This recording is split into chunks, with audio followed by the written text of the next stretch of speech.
Good afternoon, children. I'm Deepa, your English teacher, and today we'll be doing lesson number 2, The Selfish Giant. So the story goes like this. Long ago, there lived a giant in a huge castle. His castle had a huge garden with beautiful flowers blooming in it. Every afternoon, the children from the village used to come to his garden to play. But they had a fear in their heart. What will happen when the giant returns? As the giant had gone to visit his friends, but suddenly, one day, the giant returns, and when he sees the children playing in his garden, he yells at them and asks them, "Who has allowed you in? This is my garden."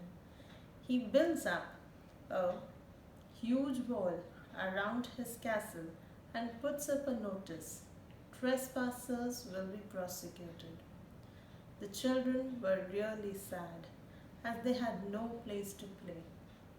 Then the spring comes. The whole country was blooming with beautiful flowers. But there were no flowers in the giant's garden.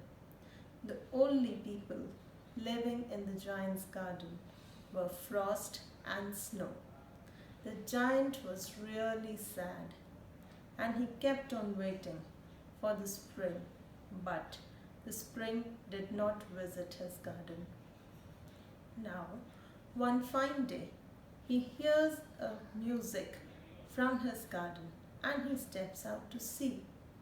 He finds a tiny little bird sitting on the branch of a tree and singing a lovely music. He peeps out of the window and sees a lovely sight. Some children were creeping in through the wall and playing in the garden. He sees them sitting on the branch and merrily playing.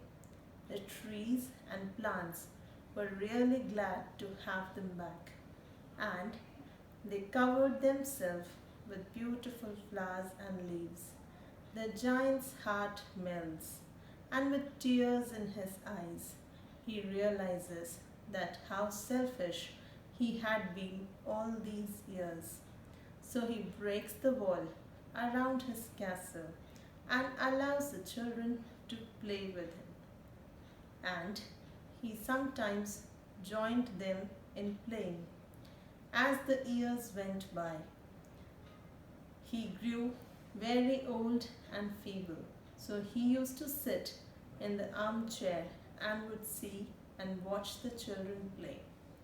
Believe me, after that, the spring never forgot to visit the giant's garden. Before I end, I would like to share with you some words that I have used during this story. First one, giant, an imaginary or mythical being of human form but superhuman size. Second, furious, that means very angry. Third, trespassers, a person entering someone's land without permission.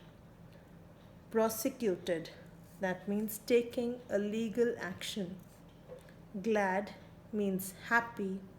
Feeble means lacking physical strength. That brings us to the end of the session. Stay home, stay safe. God bless you all.